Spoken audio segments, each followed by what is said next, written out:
നാരായണൻകുട്ടി നീയായിരുന്നോ? നിന്നോട് ആരാടാ കഴുത് ഇതും താങ്ങി പിടിച്ചോണ്ട് ഇങ്ങോട്ട് വരാൻ പറഞ്ഞേ? ഇന്ന് അച്ഛന്റെ പിറന്നാളല്ലേ അച്ഛാ? ക്ഷണിച്ചിട്ടും ക്ഷണിക്കാണ്ട് 100 കണക്കിന് ആളുകളാ ഇന്ന് ഉച്ചയ്ക്ക് ഇവിടെ ഉണ്ണാൻ വരുന്നത്. അവർക്ക് ഇത്തിരി പായസം ഉണ്ടാക്കാൻ വേണ്ടി. അച്ഛനെ അച്ഛനെന്നെ വിളിച്ചോ? നീ അതെടുത്ത് വിറ്റു അല്ലടാ? ഏതാ അച്ഛാ? നിന്റെ അമ്മയുടെ നായല്ലേ ഈ ഞാൻ ഉണ്ടാക്കി വെച്ചിട്ടില്ലേ ഇതിനേക്കാൾ വലിയ വാർപ്പ്? അതെടുത്ത് വിറ്റോന്ന്. അയ്യോ, വിറ്റതല്ല, വേറൊരു സദ്യക്കാർക്ക് വാടകയ്ക്ക് കൊടുത്തതാ. ഞാനത് ഇപ്പൊ പോയി നിക്ക്. എന്ന് മുതലാടാ മൂപ്പിൽ നായര് കാരണവന്മാരുടെ വാർപ്പും തളികയും വാടകയ്ക്ക് കൊടുത്തു തുടങ്ങിയത്? അച്ഛനല്ല, ഞങ്ങളാ കൊടുത്തത്. എന്തോരം വലിയ വലിയ പാത്രങ്ങളാ ഇതിനകത്ത് ഇങ്ങനെ കിടന്ന് പൂത്തു പോകുന്നത്. വല്ലപ്പോഴും അടുപ്പിൽ കയറിയിരുന്ന ഒന്ന് നല്ലപോലെ ചൂടാകാൻ അതുങ്ങൾക്കും ഉണ്ടാവില്ല അച്ഛാ മോഹം. ഈ കിണ്ടിക്കും തളിയയ്ക്കും ഒക്കെ മോഹങ്ങളുണ്ടെന്ന് പറയാൻ അതുങ്ങളൊന്നും ചേട്ടന്റെ മക്കളൊന്നും അല്ലല്ലോ. അതേടാ, അച്ഛൻ ഉണ്ടാക്കി എന്തിനെ എന്റെ സ്വന്തം മക്കളെ പോലെ ഞാൻ നോക്കണത്. വാടകയ്ക്കല്ല അച്ഛാ കൊടുത്തത്. സദ്യ കഴിഞ്ഞാൽ അതല്ല ഇപ്പൊ എത്തും. വാടകയ്ക്കാ കൊടുത്തു അച്ഛാ. ഒരു ദിവസത്തേക്ക് 500 രൂപ. ചേട്ടൻ കള്ളത്തരം പറഞ്ഞാലും ഇന്നത്തെ ദിവസം അച്ഛനോട് കള്ളത്തരം പറയാൻ എന്നെ കിട്ടില്ല. ഇന്ന് അച്ഛന്റെ പിറന്നാളല്ലേ? വെറുതെ കൊടുക്കാമെന്ന് ഞാൻ പറഞ്ഞപ്പോ വാടകയ്ക്ക് കൊടുത്താൽ മതി നീ അല്ലേ പറഞ്ഞത്? അച്ഛൻ അറിയാതെ 34,000 രൂപയ്ക്ക് വിൽക്കാന്നല്ലേ ചേട്ടൻ പറഞ്ഞത്? അത് പാടില്ല എന്നല്ലേ ഞാൻ പറഞ്ഞത്? അച്ഛൻ എന്നോട് ക്ഷമിക്കണം, ഞാൻ ഒരു തെറ്റും ചെയ്തിട്ടില്ല. അച്ഛൻ എന്നെ അനുഗ്രഹിക്കണം. ഞാനൊരു തെറ്റ് ചെയ്തിട്ടുണ്ട്. ശരി, ഒരു കാര്യം എനിക്ക് തരാൻ വന്നില്ല. ഒരു കാല് തരാൻ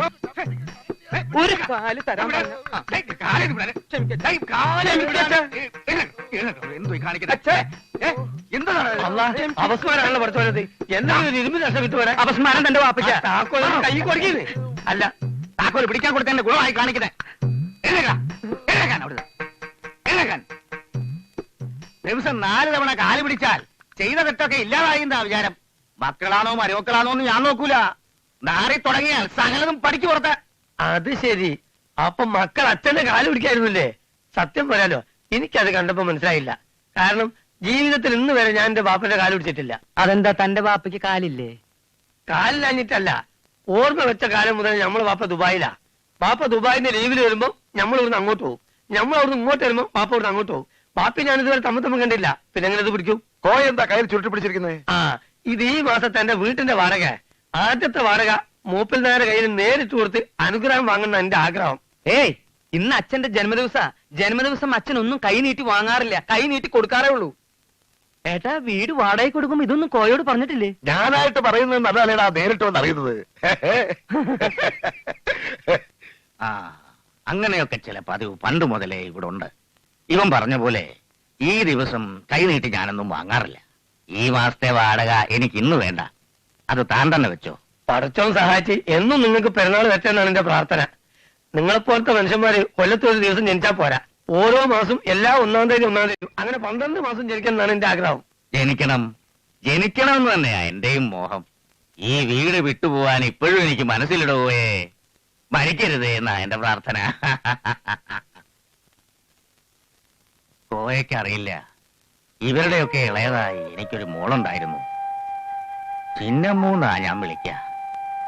അവളും ഭർത്താവും ഒരു അപകടത്തിൽപ്പെട്ട് മരിക്കുമ്പോ അവരുടെ കുഞ്ഞിന് പാലുകൂടി മാറിയിരുന്നില്ല. അമ്മയില്ലാത്ത കുഞ്ഞിനെ ഒരുത്തന്റെയും സഹായമില്ലാതെ ഈ കയ്യിലിട്ടാ വളർത്തിയത്. അവള് വളർന്നു. ഈ വയസ്സിനെ മനസ്സുകൊണ്ട് ചതിക്കാത്ത ഒരാളെ ഇന്ന് ലോകത്തിലുള്ളൂ. എന്റെ കൊച്ചുമോള് മായ.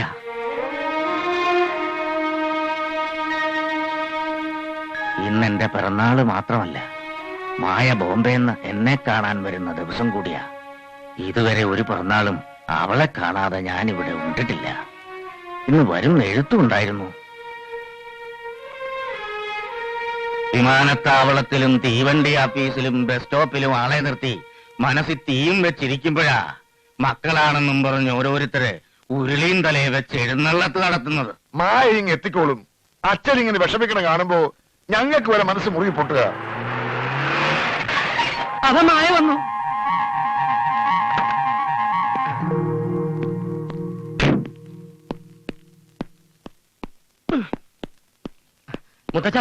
മുത്തച്ഛന്റെ മായക്കുട്ടി വിമാനത്തിലും വന്നിട്ടില്ല, തീവണ്ടിയിലും വന്നിട്ടില്ല, ബസ്സിലും വന്നിട്ടില്ല. ഞാൻ സകല സ്ഥലത്തും തപ്പി.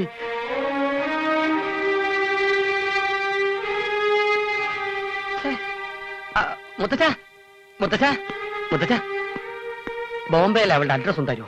അവൾക്ക് അവിടെ എന്താ ഇത്ര വലിയ തിരക്കെന്ന് എനിക്കൊന്നറിയാലോ. വേണ്ട വേണ്ട തരണ്ട.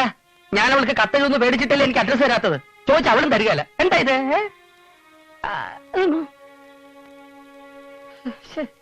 മുത്തച്ഛ അഡ്രസ് ഇങ്ങോട്ട് വന്നേ. മൂത്ത് വല്ലതും പറഞ്ഞാൽ നിന്റെ ഈ സകല ഗ്ലാമറോടും കൂടി ഈ കറുത്ത കണ്ണാടി അടക്കം നിന്റെ കരണക്കുറ്റി അച്ഛൻ അടിച്ചു പൊട്ടിക്കും. ശവമേ, എന്നെങ്കിലും മായയെ കല്യാണം കഴിക്കാൻ കിട്ടുന്ന ചാൻസ് കളയണം കോയ. ഒരിക്കലും കളയരുത്. ഇത്രയും പുരുഷത്വം വെച്ച ഒരു അഡ്രസ് വേണ്ടി ചീപ്പാവേ. വിട്ടുകള ശിവൻകുട്ടി, ഇതങ്ങനെ വിടാൻ പറ്റില്ല. മായ എന്റെ ജീവനാ. എടാ, നീ അവളെ കല്യാണം കഴിച്ച് ഈ സ്വത്തുക്കളെ മുഴുവൻ നമ്മുടെ കയ്യിൽ വരുന്നത് കണ്ടിട്ട് വേണം ഈ അച്ഛനൊന്ന് കണ്ണടയ്ക്കാൻ. അത് നീ മറക്കരുത്. അച്ഛന്റെ കണ്ണടപ്പിക്കുന്നേരം ഞാനേറ്റ് പോരെ.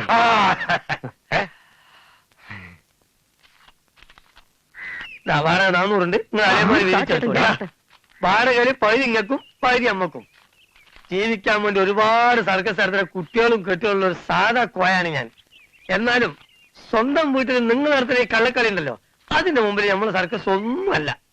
അതെ, അടുത്ത മാസം സ്വന്തം തന്ത ഇതുപോലെ വാടക കൈനീട്ടി വാങ്ങാത്ത ദിവസങ്ങളുണ്ടെങ്കിൽ ഒന്ന് അറിയിക്കണം. അത് നമുക്ക് ഷെയർ ചെയ്യാലോ. അളിയാ, എന്റെ ഷെയർ ഇവിടെ. ഇതാ ഏട്ടൻ അളിയനും 100 പിടി. എന്റെ 100 കഴിച്ച് വേറൊരു 100 എന്റെ കയ്യിൽ ബാക്കിയുണ്ട്. അത് 3 ആക്കി മുറിച്ച് 33 രൂപ 33 പൈസ ഇനി അങ്ങോട്ട് വരും. എന്താ പോരെ? പോരാ, എന്നാലും 1 പൈസ ബാക്കി വരും. വന്നോട്ടെ. അത് അളിയന്റെ 16 അടിയന്തരത്തിന് ഞാൻ ഭഗവതിക്ക് നേർച്ച കെട്ടുന്നുണ്ട്. എന്തേ ഏട്ടൻ എന്ത് പറ്റി? അച്ഛനെ പറ്റിച്ച് നമ്മൾ എത്ര കാലമാണ് ഇങ്ങനെ കഴിയുക? അച്ഛന്റെ സ്വർഗാരോഹണം വരെ ഇങ്ങനെ കഴിയാം. അല്ലാതെ എന്താ ചെയ്യാ? തന്തയാണെന്ന് പറഞ്ഞിട്ട് ഒരു കാര്യമില്ല. ദേ തല്ല് കിട്ടി എന്റെ പുറമൊന്ന് നോക്കിയേ. വേണം പിന്നെ കാണാം. ഇളയ പെങ്ങള് ചിന്നമ്മു മരിച്ച പിന്നെ അച്ഛൻ ഇങ്ങനെ കണ്ണിച്ചോടയില്ലാതായത്. ചിന്നമ്മുവിന്റെ മകള് മായോടാ അച്ഛൻ എല്ലാരേക്കാളും ഇഷ്ടം. അവൾ ഇന്ന് വന്നില്ലെങ്കിൽ ഇവിടെ ആകെ പ്രശ്നമാവും. അളിയാ, സദ്യ വിളമ്പറായി. അവിടെ ആരുമില്ല. ഡോ, തനിക്ക് മറ്റേതാണ്ടേ? അതല്ലടോ എന്റെ പുറം. അത് പിന്നെ കാണാം.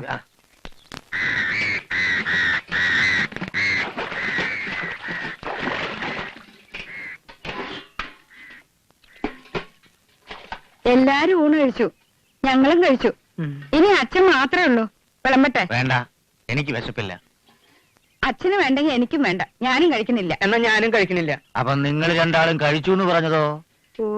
അത് കുട്ടികൾ കഴിച്ചപ്പോ ഞാൻ ആ ഇലയിൽ ഒരിത്തിരി വാരി കഴിച്ചതാ. അച്ഛന് വിശ്വാസമില്ലെങ്കിൽ വേണ്ട. ഒരു നേരം പട്ടിണി കിടന്നെന്ന് വെച്ച് എനിക്കൊന്നും സംഭവിക്കാൻ പോകുന്നില്ല. അപ്പൊ നീയോ? ഞാൻ അവസാനം ചെറിയൊരു ഗ്ലാസ്സിൽ ഇത്തിരി പായസം കുടിച്ചു. ക്ഷണിച്ചവരെല്ലാം വന്നിരുന്നോടാ. ആകെ 713 ഇലയിട്ടു. പായസം തികഞ്ഞില്ല. രണ്ടാമത് ഉണ്ടാക്കി. സദ്യയുടെ കാര്യങ്ങളൊക്കെ നോക്കിയത് ഏട്ടനാണ്. അനാഥ മന്ദിരത്തിലേക്ക് ഒരു ചാക്ക അരിയും 140 ഊണും ഞാൻ കൊടുത്തയച്ചു. അതെപ്പോ? അത് നീ അവിടെ ഇന്ന് ഉരുട്ടി വിഴുങ്ങുമ്പോ. പിന്നെ അച്ഛാ, പുറം കാര്യങ്ങളൊക്കെ സഹദേവൻ നോക്കി. അതിന് എല്ലാത്തിനും എന്റെ ഒരു മേൽനോട്ടുണ്ടായിരുന്നു. അതുകൊണ്ട് കാര്യങ്ങളൊക്കെ ഭംഗിയായി. സാധനങ്ങളുടെ വിലയാ ഭയങ്കരം. കേട്ടാ ഒരാളും വിശ്വസിക്കില്ല. സാരമില്ല, ഞാൻ വിശ്വസിച്ചോളും. ചോദിക്കുമ്പോ പറഞ്ഞാ മതി. അതിനു മുമ്പ് നീ നിന്റെ പെങ്ങളെ ഒക്കത്തെടുത്ത് അപ്പുറത്തെങ്ങാനും കൊണ്ടുവെക്ക്. ഇവരുടെ ഈ കരച്ചിൽ എനിക്ക് അത്ര പിടിക്കുന്നില്ല. എനിക്കറിയാം, പായമോള് വരാത്തതിന് അച്ഛൻ എന്നോടാ ദേഷ്യം. ഞാൻ എന്ത് തെറ്റാ ചെയ്തത്? എന്റെ കൂടെ പുറത്തെ നീ എന്തിനാ ഇങ്ങനെ കരയണേ? നീ കരയണ കാണുമ്പോ എനിക്ക് പിടിച്ചു നിൽക്കാനാവില്ല. കേട്ടില്ലേ വെച്ചോട്ടാ? എന്താ? എനിക്ക് അല്പം സ്വസ്ഥത തരുവോ? മുത്തച്ഛ, ഞാൻ പറഞ്ഞില്ലേ മുത്തച്ഛ, അവൾ പുറപ്പെട്ടിട്ടില്ല. ഇതാ കമ്പി വന്നിട്ടുണ്ട്. അവൾക്ക് അവിടെ എന്തോ ജോലി തിരക്കാണത്രേ. കാര്യം ഞാനൊരു ഉയർന്ന ഉദ്യോഗസ്ഥനോ വലിയ ബിസിനസ്മാനോ ഒന്നും അല്ലെങ്കിലും ഒരു പെണ്ണിനെ സ്നേഹിക്കാനുള്ള മനസ്സും ചങ്കൂറ്റവും ഈ വീട്ടിൽ മറ്റാരെക്കാളും എനിക്കുണ്ട്. എനിക്ക് മാത്രമേ ഉള്ളൂ. എനിക്ക് മായ ഇഷ്ടമാണ്. മായയ്ക്ക് എന്നെയും ഇഷ്ടമാകണം. ഇന്നേ സമയം വരെ ജലപാനം പോലും കഴിക്കാതെ മായ അന്വേഷിച്ച് സകല ദിക്കിലും ഓടി നടന്ന് ഒടുവിൽ ഈ കമ്പിയുമായി ഞാനിവിടെ എത്തിയത് അവളെ കാണാൻ മുത്തച്ഛന് എന്നെ പോലെ വിഷമിച്ചിരിക്കുന്നു എന്ന് അറിഞ്ഞിട്ട് തന്നെയാ.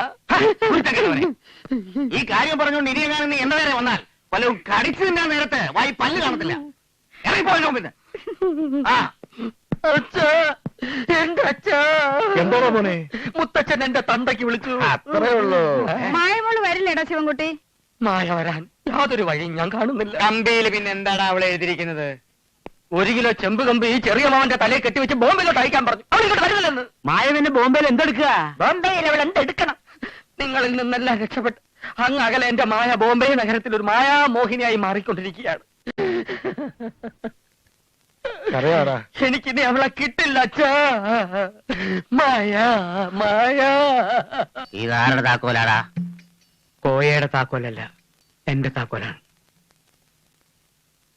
ഈ താക്കോലും പിടിച്ച് അച്ഛന്റെ കാര്യങ്ങളും നോക്കി ഞാൻ ജീവിതം തുടങ്ങിയിട്ട് വർഷം കുറയായി. അമ്മ മരിക്കുന്നതിന് മുമ്പ് ഈ താക്കോലിന്റെ പല കൂടപ്പിറപ്പുകളും എന്റെ കൂടെ തന്നെ ഉണ്ടായിരുന്നു. അമ്മ പോയതോടെ പലതും മേട്ടന്റെ കയ്യിലായി. 1-2 കമലാക്ഷിയുടെയും സഹദേവന്റെയും കയ്യിലായി. ചിലത് അച്ഛൻ തന്നെ തിരിച്ചു വാങ്ങി. ഈ താക്കോലും കണക്ക് പുസ്തകവും അന്നേ തന്നെ ഞാൻ തിരിച്ചേൽപ്പിക്കണമെന്ന് വിചാരിച്ചതായിരുന്നു. പക്ഷേ മരിക്കാൻ നേരത്ത് എന്റെ പെറ്റമ്മ എന്നെ വിളിച്ചൊരു സ്വകാര്യം പറഞ്ഞു. ഇല്ലേടി?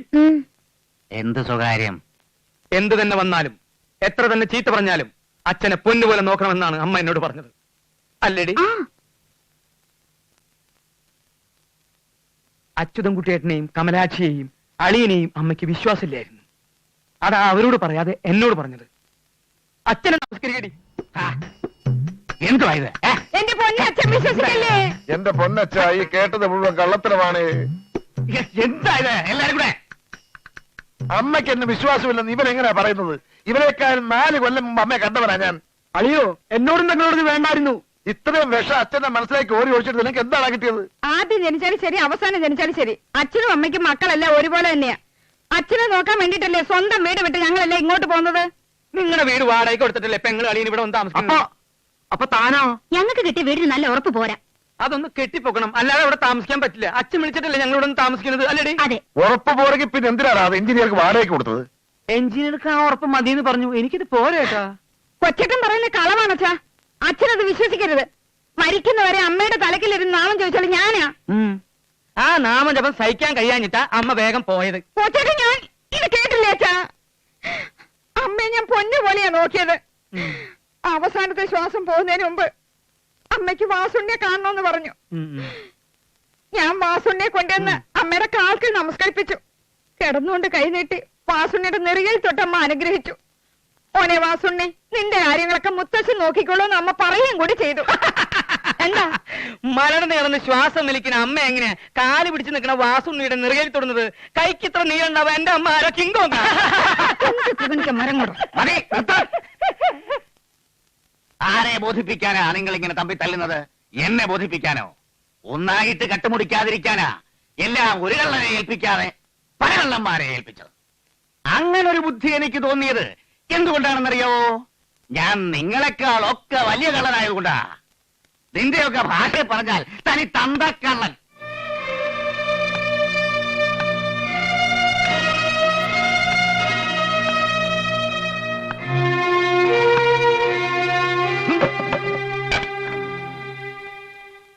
എല്ലാരും കൂടെ ഒരു ചട്ടിയിൽ നിന്ന് വാരി തിന്നുമ്പോ അതിന്റെ മൂട്ടിൽ ഒരു ഓട്ട ഇട്ടിട്ട് അതി നൂറ്റാൻ നോക്കരുത്.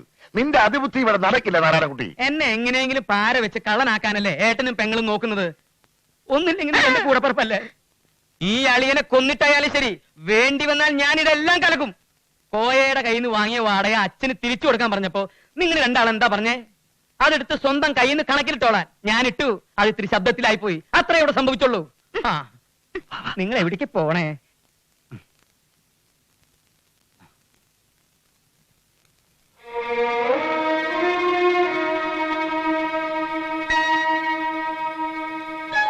ചിരിച്ചോ? എന്നെ ഇട്ട് എല്ലാരും കൂടെ പന്ത് കെട്ടുന്നത് കണ്ട് ഇതിനകത്തിരുന്നു മോള് ചിരിച്ചോ? പിറന്നാളിനോ കണ്ടില്ല. അയച്ച 2 കത്തിന് മറുപടിയില്ല. ഇവരെ പോലെ മോളും എന്നെ മറന്നു. ഈ ബിൽഡിങ്ങിന് ഇങ്ങനൊരു പ്രശ്നമുണ്ട്. വയറിംഗ് ഒന്നും ശരിയല്ല. ഏതെങ്കിലും ഒരു ഫ്ലാറ്റിൽ ഒരു മിക്സിയോ ഗ്രൈൻഡറോ ഓൺ ചെയ്താൽ മതി, ഉടനെ കറണ്ട് ആവിയാവും. പിന്നെ ഫ്യൂസ് തപ്പി പിടിച്ചിടണം. ഞാനുണ്ടാക്കുന്ന ഒരു നേരത്തെ ആഹാരം കഴിക്കാൻ നമുക്ക് ഇത്രയും വെളിച്ചം പോരെ? മതി, ധാരാളം മതി.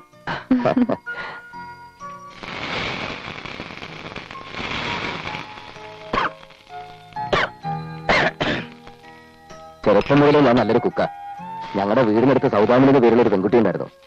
അവർക്ക് വേണ്ടിയാ ഞാൻ ആദ്യത്തെ പലഹാരം ഉണ്ടാക്കിയത്. എന്ത് പലഹാരം അന്ന് ഉണ്ടാക്കിയത്? മണ്ണപ്പം.